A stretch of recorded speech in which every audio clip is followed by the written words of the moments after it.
there, welcome back to another episode of the Art of Business English. It's episode 84, I think. Yeah, getting along now on the episodes. Now, if you're in Europe, it's very hot here. I'm recording this at the end of June in 2019, and to swelterer. It's super hot, record highs. So if I look a bit sweaty, you'll have to bear with me today because I'm feeling it really here today. So we're heading into summer if you're here in the Northern Hemisphere. Sorry if you're heading into if you're in the Southern Hemisphere, because you are not. But anyway, I thought today, because I'm a bit pressed for time, I've been super busy just bringing everything to the end of my course and trying to get everything organized for the summer. So I have been listening to podcast episodes. I love my business podcasts. So what I've done is I've put together a list of really cool words and expressions that you can use in business, okay? These are like fashionable words of the moment, I reckon, because I hear them a lot, and I thought I might as well share them with you guys. I'll give you these words and expressions, and then what we'll do is we'll look at their translation into Spanish, and then I'll give you the definition so you sort of know what they mean in the context. And then obviously I'll finalize with basically an example sentence, okay? So I'm here now, but I'm going to jump behind my computer so you guys can have a look at the screenshot if you're watching the video. If you are listening to the podcast, then sit back, grab a pen and get ready to take some notes, because I'm sure you're going to love these words and expressions that you can use your next business meeting or whatever in business. They're really cool, okay? If you guys are presenting, if you're in meetings, or if you're in an interview or whatever, or liaising with people, you're gonna love these. So let's have a look, check them out. Okay, here I am back behind the computer. So as I said, episode 84. Let's check out some of these fantastic words that I have promised to deliver to you guys. So, cool words for now in business. All right, let's take a look at the first one. And the first one is indicative. Okay, indicative. I love that word. It makes you sound super smart. So, obviously, it's very similar. The meaning in Spanish, it's indicativo. Okay, so easy one to translate and put into practice. And the meaning is basically serving as a sign or indication of something, okay? So serving as a sign or indication of something. Right, so the example sentence of this would be, the sales results are indicative of a successful marketing campaign. So the sales results are indicative of a successful marketing campaign. Yeah. So the sales results are indicative of a successful marketing campaign. All right, let's have a look at the next one. And I hear this a lot. Unpack something. When I say unpack something, I don't mean, unpack your bag, all right? It doesn't mean that. It's a term which basically means to detallar, okay? So to detail something. So the definition is to explain in detail and outline the process. So you hear that a lot in business podcasts or in meetings, could you unpack that for me? To unpack that for me means break it down, explain it, detail the process, outline what's going on. So an example sentence would be, could you unpack that a bit for me? How would that work in practice? Okay, so could you unpack that for me a bit? Or could you unpack that a bit for me? How would that work in practice? Okay, so that is the expression to unpack something, not related to physically unpacking a bag. Right, the next one is segue. And when we say segue, the pronunciation is exactly the same as, that two-wheeled little electric thing that you see people driving around in. But it's not actually a Segway, okay? Segway is spelled S-E-G-U-E, okay? But the pronunciation is the same as the machine, the Segway. Okay, and what it means is la introducción de un nuevo tema o pasar a, okay? So when we segue into something, we're making a transition, okay? Or we're changing the topic, okay? So an example would be, the definition would be to move without stopping from one topic to another, okay? So, you're transitioning through topics. So let me give you an example sentence. Well, that is a great segue into the next topic on today's agenda. Okay, so when someone mentions something that is related to your next topic, you can say, well, that's a great segue. I'm going to transition from what you're talking about into the next topic. Okay, a very fashionable word now. People are saying segue. Okay, maybe you've never heard it before, but it's becoming more popular. So that's a word that you can use in your next business meeting. All right, the next one is going forward. I mean, I'm sure we've heard that. It's probably not the newest word, but people love to use it. How does that look going forward? So it's quite a popular word that people use in meetings, and it means de ahora en adelante. So the English definition would be from now on. Okay, so from now on, going into the future. Okay, how would that look? So let me give you an example sentence. Going forward, we really need to change how we do business. Okay, so that means now and into the future. Okay, so it's a great expression. You probably hear people use it, especially if you're working in a native speaking environment. So I encourage you to adopt that one and put it into your next meeting. All right, let's take a look at the next one, which is walk me through that.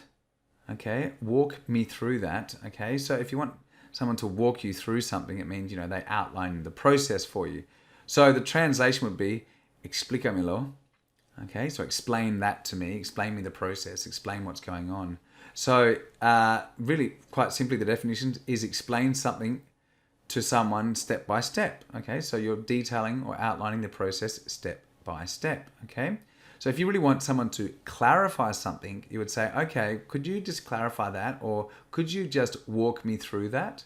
Okay, so it's a good one. I'm going to just give you an example now. My boss told me to walk him through the new project I was working on. So that would mean, walk him through the process, explain what's going on, and clarify anything that's not clear.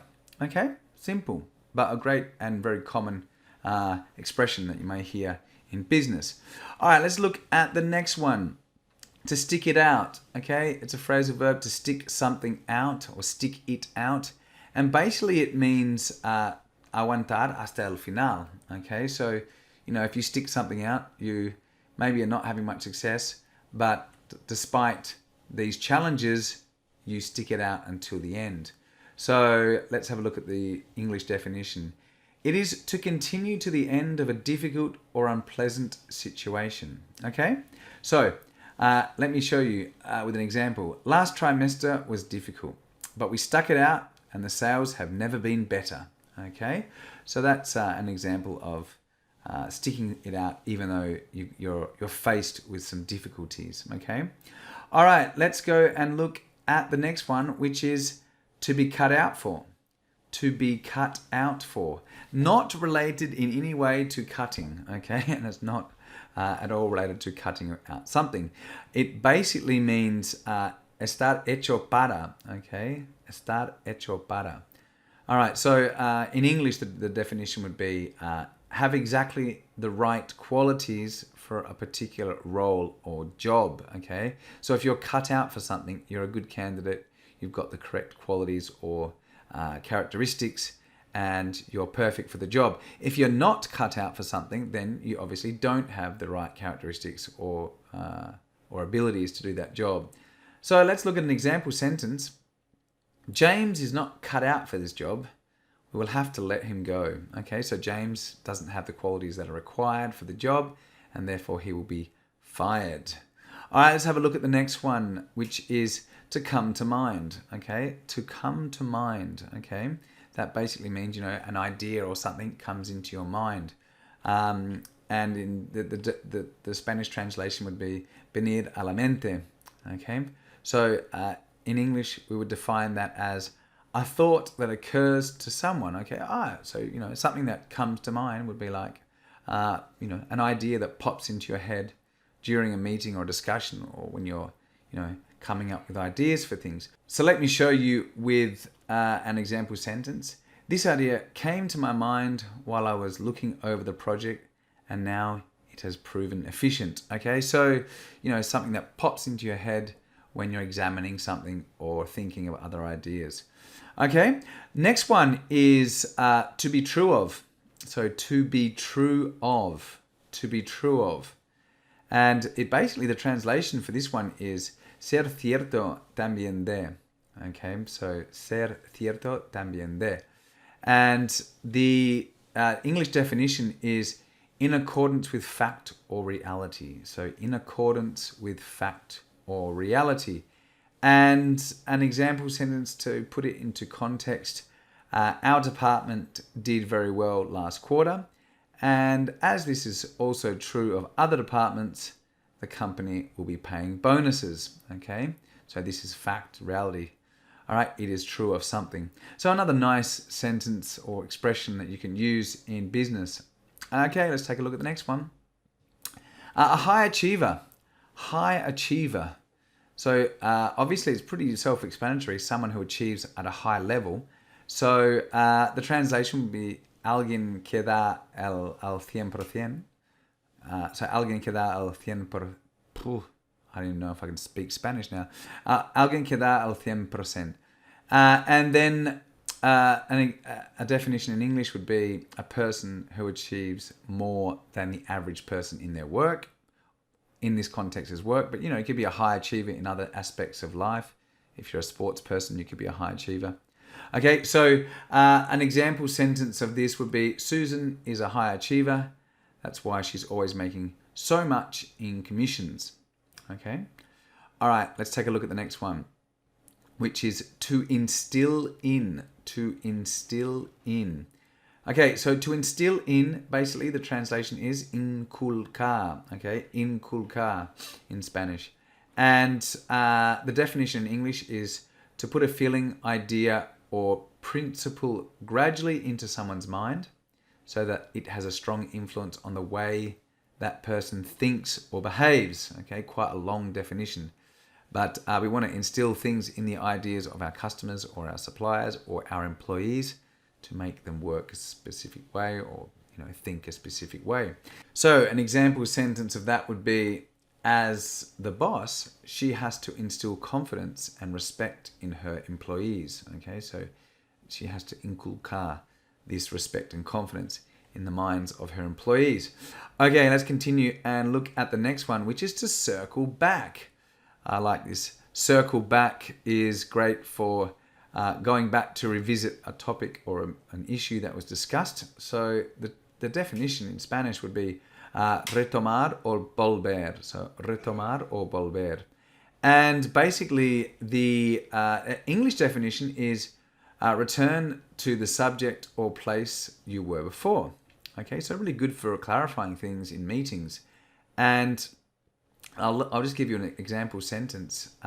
If I could just circle back to your last point, I want to clarify before moving forward. So here you can see I've used circle back and moving forward in the same sentence. So yeah, circle back to something, means going back to something that was mentioned previously, and generally it's to clarify or continue discussing that point. Okay. All right, let's look at the next one. I like this one. Blame thrower. So blame thrower is a play on words, un juego de palabras. Basically, the word is flame thrower, which is a military weapon that blows, or a massive fireball comes out of this weapon. So a blame thrower is someone who obviously throws the blame around. So the definition, I guess, would be victimista. Okay, someone who doesn't want to take responsibility for anything. They blame others. And in English, it would be someone who, in face of difficulties or when life doesn't go their way, shifts the blame to others instead of taking responsibility. And I'm sure that many of you know a lot of blame throwers. Okay, blame throwers are not good or fun people to have around. All right, next one. An example. Sorry, I'll leave with an example. John was a blame thrower. He never took responsibility for his mistakes. That's the reason why he was fired. Okay. All right, let's take a look then at the next one, which is resonate with. So to resonate with. And the definition in Spanish is resonar. So it's quite simple, very similar in meaning. And an example is you say that something, so the definition in English is you say that something resonates when it has a special meaning or when it is particularly important to someone. So we hope that our marketing messages or our company's ideals resonate with our customers, okay? So the new agreement resonates with even the most critical voices. So the new agreement resonates with even the most critical voices. So that's an example for you. All right, well, that's the last one, my friends. So what are my final thoughts for the day? Well, you know, I just wanted to put together a quick episode for you today. Something cool, a little bit different. I've spent the last 2 weeks working on prepositions, which are a bit heavy, maybe not quite as much fun. So I thought I'd lead today with something a little more light-hearted. But these expressions are cool. I've heard them a lot in lots of interviews.